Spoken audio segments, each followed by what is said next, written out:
friend from Korea, J. Kim, is talking about Qaid Muhammad Ali Jinnah.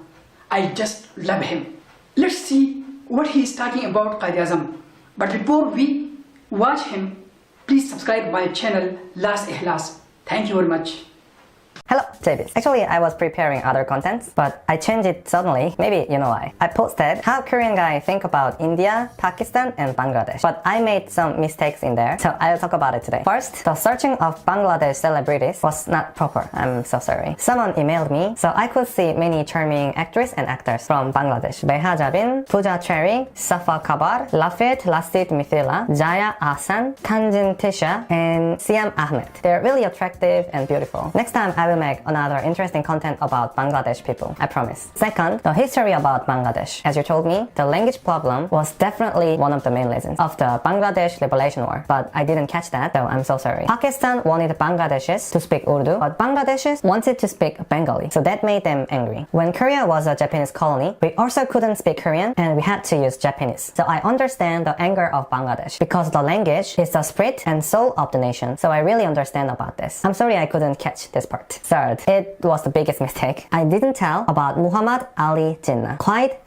when I talked about separation of India and Pakistan. I'm really sorry. But on the other hand, this is the reason that I love YouTube, because I can know new things from your feedbacks, and I can look at the history from a different point of view, thankfully. Actually, we believe that the media delivers exact information, but in fact, the exposure of information is sometimes really unfair. For example, I learned many things about Gandhi through textbooks and media, but honestly, I didn't know about Muhammad Ali Jinnah well. I confess that. So today, I will talk about him. It was really interesting for me, and I was really shocked while preparing this content. He was the most important person in separation of India and Pakistan, but I didn't know that. I'm so embarrassed. Okay, anyway, let's talk about his life together. He was born on December 25, 1876. He was a lawyer, politician, and the founder of Pakistan. He served as a leader of the All India Muslim League until the Pakistan's independence, and then he served as Pakistan's first Governor General until his death. He was a great independence leader and also a great leader of Pakistan. People call him Quaid-e-Azam. It means great leader in Urdu. His birthday is considered a national holiday in Pakistan. Actually, it's Christmas in Korea. Anyway, he studied law in Britain and returned to India and worked as a lawyer in Bombay High Court. But he wanted Indian independence more than anyone else. So he entered Indian National Congress and started his political career. As you know, Gandhi and Nehru were also members of here. He worked for Hind-Muslim unity and helped to shape the Lucknow Pact between the Congress and the All Indian Muslim League. As you can see, he was the person who worked hard for the harmony of Hindus and Muslims. But what made him believe that Muslims should be independent from India? Let's talk about this. He became politically famous and soon became a Muslim representative. He worked for the rights of Muslims in India, but the Indian Congress didn't agree with him. His efforts for Muslims have been continually ignored. He thought Muslims in India would be dangerous. So 1940, finally he decided Muslims of India should have their own state. In that year, the Muslim League led by Jinnah passed the Lahore Resolution. It demands a separate nation for Muslims. It was beginning of Pakistan. He gathered the power of Muslims during World War II and persuaded Britain for Pakistan's independence. In the end, 1947, Pakistan became independent from India. He became the first Governor General in Pakistan and worked to make new nations' governments and policies. He worked hard to return to the Muslim refugees and help them. Security, international relations, and economic growth plans. He made the basic things of the nation, and he died at age 71 in September 1948. Just over a year after, Pakistan gained independence from the United Kingdom, and he's still remembered as the great leader of the Pakistan and the father of Pakistan. Yeah, this was his life. I felt that he was such a great person, such a great leader. He tried his best to keep the rights of Pakistanis. Of course, Gandhi tried hard to harmonize India, but for Muslims, he didn't protect them well. But Muhammad Ali Jinnah represented the Muslim well, and he protected them. So it's very obvious that Pakistanis admire him. And I also think he's a great and brave person. I still think the way of Britain's law system made this situation, I mean the separation of India and Pakistan, but I also think Quaid-e-Azam made the best decision to protect Muslims. He made the real world that anyone could have just imagined. I think he's really brave at that point. Yeah, that's what I think. Before I end up this video, I will introduce some famous quotes from him. It's really impressive, so I want to share with you. Okay, let's see. With faith,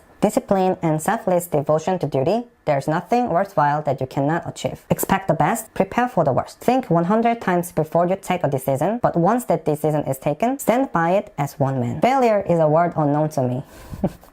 No nation can rise to the height of glory unless your women are side by side with you. No struggle can ever succeed without women participating side by side with men. You have to stand guard over the development and maintenance of Islamic democracy, Islamic social justice, and the equality of manhood in your own native soil. That freedom can never be attained by a nation without suffering and sacrifice. Okay, done. There were 3 things I could find here. First, he supported the value of equality. Actually, I was really surprised that he even thought about women's rights. In the past, many people were negative at women's rights, so it was really impressive. Second, he was really thoughtful, but he was also passionate and powerful when he thinks he's right. I think this is the reason that he could lead the Pakistan's independence. Third, he knew how valuable freedom was, and he also knew that responsibility and sacrifice were needed for this. So he fought for that. So these things made him a great leader, I think. Very, very impressive. Through this work, I realized that history should be approached from various perspectives. It was really interesting. And I learned that there were many great Muslim leaders who I had not known before. So I'm so happy to know a lot of new things this time. So thank you so much. 오늘 여기까지 뿅.